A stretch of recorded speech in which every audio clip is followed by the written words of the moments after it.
Stunting adalah suatu kondisi di mana tinggi badan anak atau panjang badan anak tidak sesuai dengan usianya.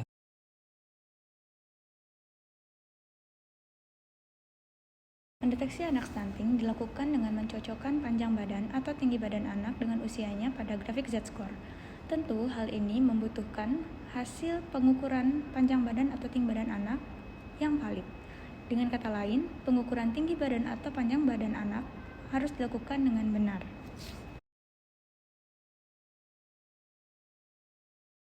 Form dating, sebuah singkatan dari pendataan stunting. Form ini khusus dibuat untuk memudahkan proses pendataan faktor penyebab stunting.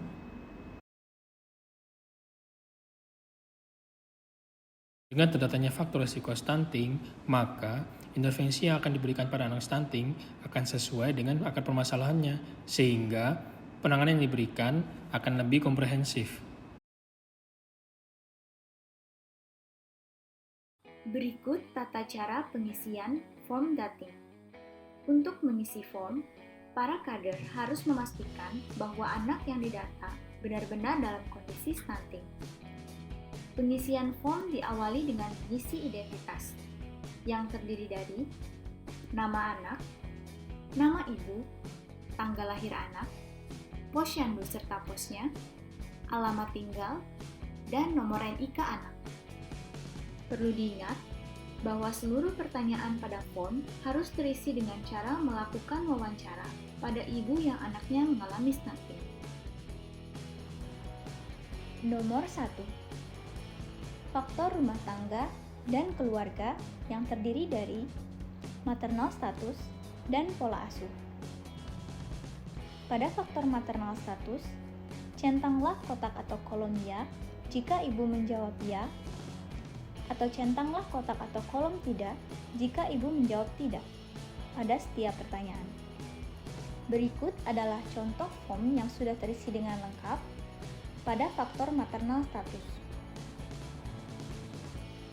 Selanjutnya, pada faktor pola asuh. Centanglah kotak atau kolom ya jika ibu menjawab ya, atau centanglah kotak atau kolom tidak jika ibu menjawab tidak pada setiap pertanyaan.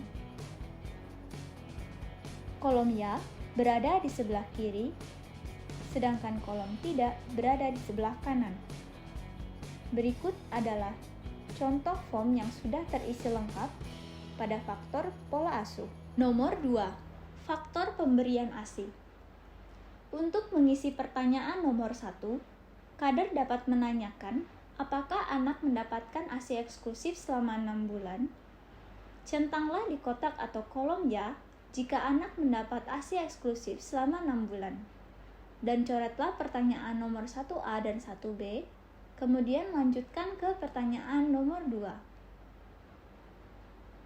Atau centanglah di kolom tidak jika anak tidak mendapat ASI eksklusif selama 6 bulan. Lalu lanjutkan ke pertanyaan nomor 1A dan 1B. Pada nomor 1A, centang dan isilah sejak di usia berapa anak mendapat ASI jika anak sempat diberi ASI. Atau centang kotak atau kolom tidak sama sekali jika anak tidak pernah menerima ASI sama sekali. Selanjutnya, centanglah berapa lama pemberian ASI pada anak sesuai dengan lama pemberian ASI. Sebagai contoh, jika anak menerima ASI kurang dari 6 bulan, maka centanglah kotak atau kolom kurang dari 6 bulan. Selanjutnya, untuk menjawab pertanyaan nomor 2, centang kotak atau kolom ya jika ibu memberikan MPASI setelah anak berusia 6 bulan. Dan lanjutkan ke nomor 2A sampai 2E. Pada pertanyaan nomor 2A, isilah usia anak saat mulai diberikan makanan selain ASI. Pada pertanyaan nomor 2B, centanglah kotak atau kolom makanan padat jika makanan yang pertama kali diberikan pada anak adalah makanan padat. dan centanglah makanan lunak jika makanan yang pertama kali diberikan pada anak adalah makanan lunak. Pada pertanyaan nomor 2C, centanglah kotak atau kolom susu kemasan jika anak mengonsumsi susu kemasan. Atau centanglah susu formula jika anak mengonsumsi susu formula. Pertanyaan 2D dapat dijawab atau dicentang lebih dari satu kotak atau kolom sesuai dengan jenis makanan yang dikonsumsi anak setiap hari. Sebagai contoh, anak mengonsumsi sayur, buah, dan ayam. Maka kader harus mencentang kotak atau kolom sayur, buah, dan lainnya, lalu mengisi kolom lainnya dengan ayam. Pada pertanyaan 2E, centang dan isilah kotak atau kolom ya dan tuliskan jumlah atau frekuensi makan anak dalam satu hari jika anak sering malas makan. Atau centanglah kotak atau kolom tidak dan tuliskan jumlah atau frekuensi makan anak dalam satu hari jika anak memiliki nafsu makan yang baik.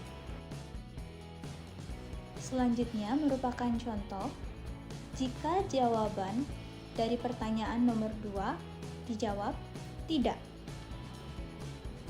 Centanglah kotak atau kolom tidak jika ibu tidak memberikan MPASI pada anak setelah anak berusia 6 bulan. Lalu, coretlah pertanyaan nomor 2A hingga 2E. Nomor 3. Faktor infeksi dan sanitasi. Pada faktor infeksi, untuk mengisi pertanyaan nomor 1, centanglah kotak atau kolom ya jika anak pernah sakit dan lanjutkan ke pertanyaan nomor 2. Centanglah kotak atau kolom tidak jika anak tidak pernah sakit dan coretlah pertanyaan nomor 2 dan 3. Untuk mengisi pertanyaan nomor 2, tuliskanlah usia anak saat pertama kali mengalami sakit. Untuk pertanyaan nomor 3, dapat dijawab atau dicentang lebih dari satu kotak atau kolom sesuai dengan jenis penyakit yang pernah diderita anak. Sebagai contoh, anak pernah menderita diare, demam, batuk pilek, dan demam berdarah. Maka kader harus mencentang kotak atau kolom diare, demam, batuk pilek, dan lainnya.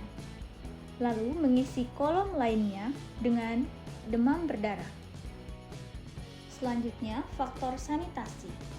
Untuk mengisi pertanyaan nomor 1, centanglah kotak atau kolom ya jika ibu mencuci sayur, buah, dan lauk pauk sebelum diolah. Dan lanjutkan ke pertanyaan nomor 2. Atau centanglah kotak atau kolom tidak jika ibu tidak mencuci sayur, buah, dan lauk pauk sebelum diolah. Lalu coret pertanyaan nomor 2 dan lanjutkan ke pertanyaan nomor 3. Berikut contoh pengisian form pada faktor sanitasi jika nomor 1 dijawab ya. Lanjutkan ke pertanyaan nomor 2. Pada pertanyaan nomor 2, pilihlah salah satu opsi sesuai dengan jawaban ibu. Sebagai contoh, bila ibu mencuci sayur, buah, dan lauk pauk hanya dengan air mentah, centanglah kotak atau kolom hanya menggunakan air mentah. Pada pertanyaan nomor 3, pilihlah salah satu opsi sesuai dengan jenis air yang biasa digunakan. Sebagai contoh, bila sehari-hari ibu menggunakan air galon baru bermerek, centanglah kotak atau kolom air galon baru bermerek. Pada pertanyaan nomor 4, pilihlah salah satu opsi sesuai dengan letak toilet atau kamar mandi di rumah.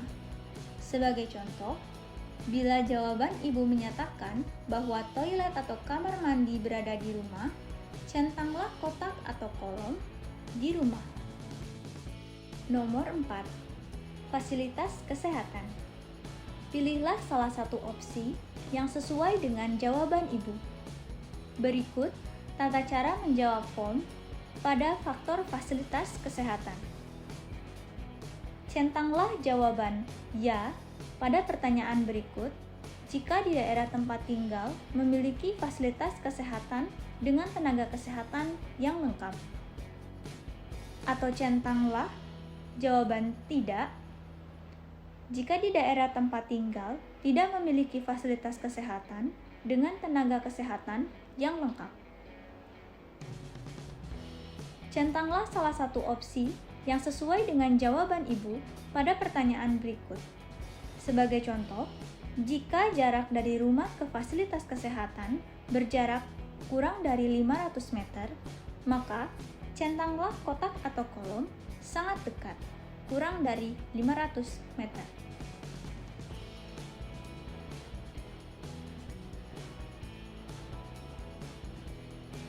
Centanglah kotak atau kolom ya pada pertanyaan berikut jika akses ke fasilitas kesehatan mudah, atau centanglah kotak atau kolom tidak jika akses ke fasilitas kesehatan sulit.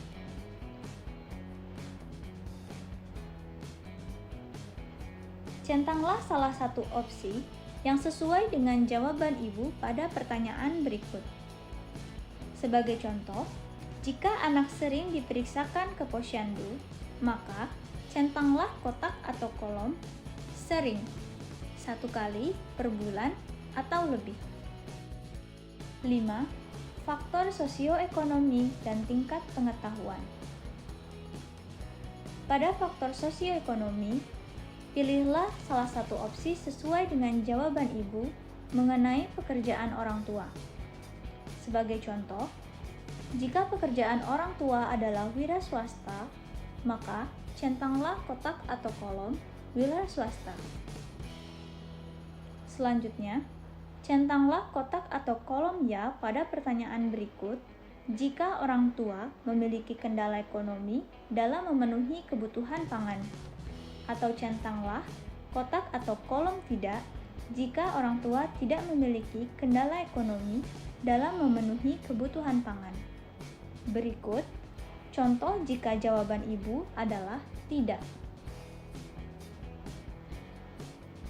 Selanjutnya, centanglah kotak atau kolom ya pada pertanyaan berikut jika ibu dan anak, juga keluarganya, adalah warga pindahan dari luar kota. Dan isilah kolom dengan nama kota asal. Atau, centanglah kotak atau kolom jika ibu, anak, dan keluarganya bukan warga pindahan dari luar kota. Berikut ini contoh jika jawaban ibu adalah ya. Berikut ini juga merupakan contoh pengisian asal kota pindahan. Selanjutnya, faktor tingkat pengetahuan. Centanglah pendidikan orang tua sesuai dengan jawaban ibu. Berikut merupakan contoh jika orang tua memiliki pendidikan terakhir berupa sarjana, maka centanglah kotak atau kolom sarjana. Pada pertanyaan selanjutnya, centanglah kotak atau kolom ya jika orang tua pernah mendapatkan penyuluhan kesehatan. Atau centanglah kotak atau kolom tidak jika orang tua tidak pernah mendapatkan penyuluhan kesehatan. Berikut adalah contoh jika jawabannya adalah ya. Selanjutnya, centanglah kotak atau kolom sesuai dengan jumlah penyuluhan yang didapatkan oleh orang tua setiap bulannya. Sebagai contoh, jika ibu hanya mendapatkan penyuluhan 1-2 kali per bulan, maka centanglah kotak atau kolom jarang 1-2 kali per bulan. Selanjutnya, centanglah sesuai dengan jawaban ibu mengenai pemberian penyuluhan. Sebagai contoh, ibu pernah mendapat penyuluhan dari bidan dan dokter. Maka, centanglah kotak atau kolom dokter dan bidan.